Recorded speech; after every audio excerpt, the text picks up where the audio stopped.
Olá, seja muito bem-vindo ao meu canal. No vídeo de hoje, como eu prometi, eu vou falar algumas ideias que eu tenho, algumas discordâncias em relação à congregação cristã no Brasil, não a parte espiritual, mas a parte material, os costumes, né?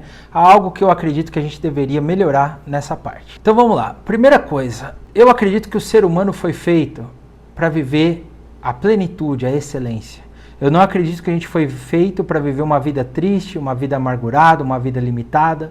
Eu gosto de pessoas profundas, pessoas que pensam, pessoas que sempre estão melhorando, que sempre estão aprendendo algo novo, sempre vão estar trazendo um assunto, uma abordagem diferente e que sempre vão estar melhorando as suas vidas. Então essa busca pela melhora, ela é espiritual, ela é material, ela é na saúde, ela é em todos os aspectos. Então, isso é viver uma vida de excelência. Então, qual que é a minha divergência em relação à congregação? Primeira coisa é essa limitação.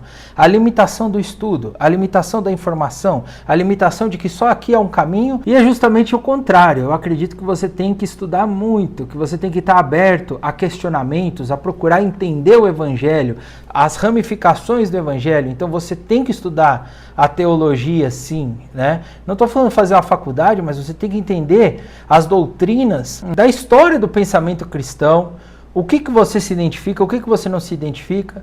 Por exemplo, nós da congregação viemos da igreja presbiteriana italiana, né? Nós temos uma linhagem presbiteriana, nós temos uma linhagem calvinista, nós acreditamos que Deus nos escolhe nessa questão da predestinação, então nós temos um alinhamento nisso. E por que não estudar isso? Da mesma forma, para a vida material profissional, se você não estudar, não se preparar, você não vai ser próspero.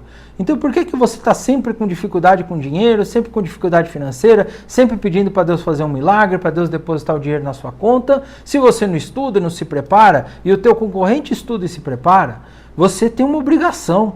Você pode ter nascido pobre, morrer pobre é uma escolha sua. Se você não se preparar e só der desculpas, aí o problema é seu, você vai colher aquilo que você plantou. O Evangelho fala isso, a gente colhe o que a gente planta, né? Tem esse princípio da semeadura. Então estude, se dedique, né? Deus colocou o trabalho para o homem, é uma obrigação nossa. A maior parte do dia nosso é dedicado ao trabalho, e isso é bíblico, isso é de Deus. Deus descansou um dia da semana, os outros todos ele trabalhou. Por que você quer descansar 5 dias da semana, né? Então você tem que trabalhar, meu amigo, trabalhar, estudar, se esforçar, né? Então eu acho que a congregação falta um direcionamento nisso. Ele atribui tudo a uma misericórdia de Deus, que Deus dá o entendimento, o conhecimento, mas Deus dá a energia, né? Deus dá a força para você caminhar, a boca para você falar, o cérebro para você pensar. Então você tem que querer melhorar. Então eu acho que tinha que ter um direcionamento nisso, tanto na parte do estudo bíblico, estudo teológico, para não haver divergências. Eu vejo que a congregação, as pessoas não sabem quem é Jesus Cristo, infelizmente, não sabem que Jesus Cristo é Deus. É até questão de você ser tratado como se fosse uma apostasia, você falar que Jesus Cristo é Deus e Ele é Deus. Então, assim, falta um esclarecimento, uma maturidade intelectual, né, para o nosso povo. E eu acho que por isso que a gente tem tantas dificuldades e por isso também que ela é tão limitada ao Brasil. Então a congregação pode existir em vários países? Pode, mas para brasileiros. Ela não consegue cativar o povo de lá, a não ser aqui na América do Sul, porque também é um povo que não tem instrução. Como é que você vai cativar para os Estados Unidos, que tem gente intelectual, gente muito evoluída, é crente, né? Porque você tem um preparo em torno disso. Então a congregação deveria passar por esse preparo. Uma outra divergência minha é em relação aos costumes, tá? Então a mesma vaidade que você tem para fazer a barba é a vaidade que você tem para deixar a barba. Então é um costume que nos tempos antigos fazer a barba era um sinal de respeito, de higiene, tudo bem. Mas não é obrigatório para você ir para o céu fazer a barba. Até porque eu vou contar um segredo, viu? Jesus não fazia barba, nem os apóstolos, nem ninguém, tá? Até tem a história de Sansão, né? Na questão da barba. É um princípio, o judeu, ele não faz daqui, ó, dessa altura para baixo, ele não faz a barba porque tem uma promessa, uma bênção de Deus, que quem não aparar aqui vai ter uma prosperidade, algo assim. A mesma coisa a saia. Qual que é o objetivo da saia? Mostrar a sobriedade. A saia, o terno, né? mostrar sobriedade, mostrar respeito, né? Você está indo para uma audiência, alguém superior a um juiz. Então o princípio disso é o quê? Estou vestindo a melhor roupa, estou indo de uma forma decente, não estou indo lá para mostrar meu corpo, estou indo lá para servir a Deus. Então esse princípio, se as pessoas entendessem que esse é o princípio, então realmente ela vai usar terno, vai usar saia, porque é a melhor roupa que tem, né? Mas não necessariamente isso impede você de ter uma comunhão com Deus. Então, por exemplo, em casa eu vou usar bermuda. Se tiver calor na rua e eu não estou indo para alguma reunião, eu vou usar bermuda, sem problema nenhum.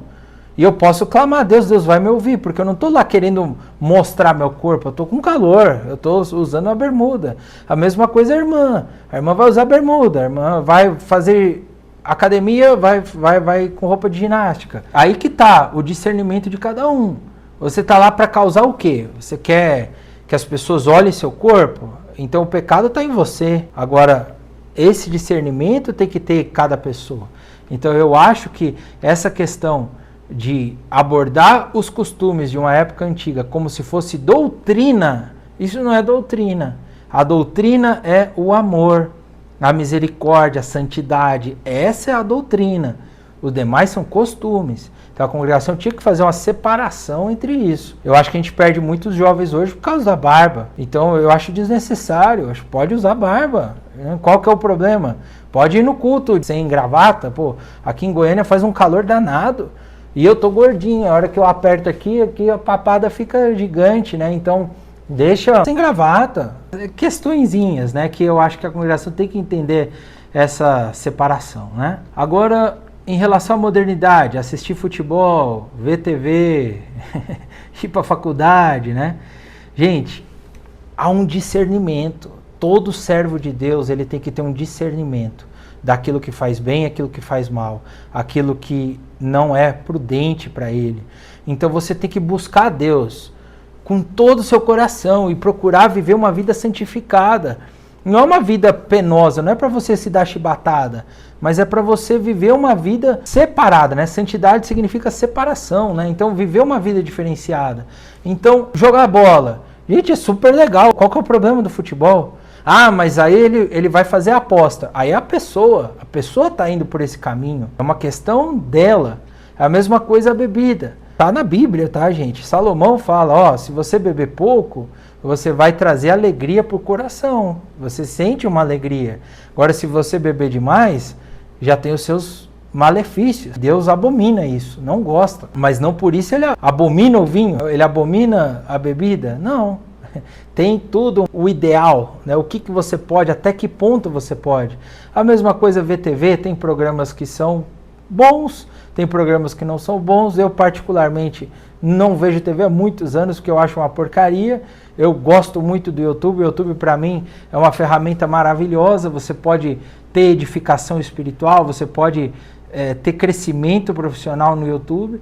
Então fica a minha recomendação, assista mais YouTube, ele vai te ajudar muito. Tudo isso é uma questão pessoal. Então é isso que a congregação precisa entender. O discernimento é pessoal, ela pode dar instrução, a guia do Espírito Santo pode ajudar a gente a caminhar melhor. Então pode ter advertências circulares falando, né, de orientação para o povo.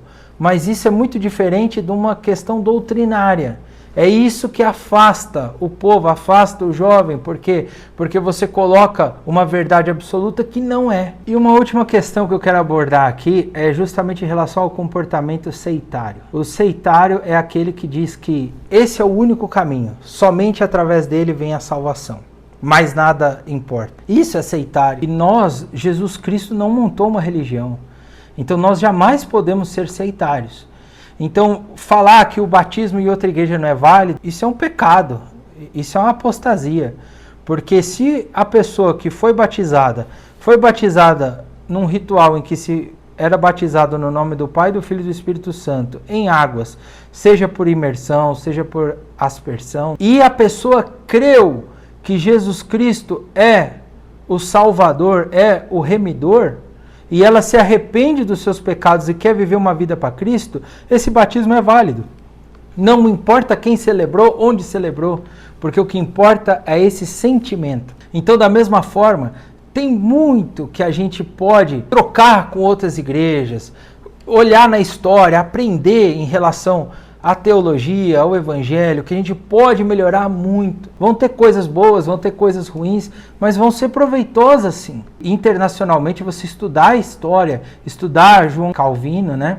Você estudar sobre Lutero, estudar sobre John Wesley, estudar também sobre Spurgeon, que é sensacional.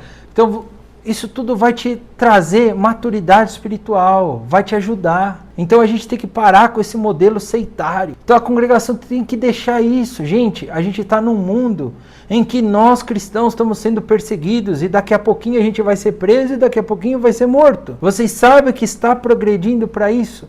Então qual é a nossa defesa? É nos unirmos e nos unirmos com a mensagem principal de salvação. Por isso eu fiz um vídeo em defesa da verdadeiro espírito da congregação, que é a salvação da alma. Então, a doutrina espiritual da congregação é santa, sim, é linda. Agora, a doutrina material, essas são algumas mudanças que a gente pode conversar. A gente pode atrair mais os jovens, ter uma liberdade um pouco maior. Essas reuniões, né, o culto, eu entendo, o culto é formal, tem toda essa ritualística do culto, concordo, sem problema nenhum, mas você pode fazer algumas reuniões para jovens diferentes, você pode tentar trazer mais esse público, que é quem vai ser o futuro da igreja são os jovens. Então você precisa debater esses assuntos, né? Eles estão hoje presentes, e as dissidentes estão debatendo, abordando e colocando em prática isso. Então fica a minha sugestão para a congregação em relação a essas mudanças. Se você gostou, deixa seu like, deixa seu comentário com respeito, para a gente poder estar abordando mais temas, estar conversando mais a respeito desses assuntos espirituais que são tão proveitosos para nós. Tchau!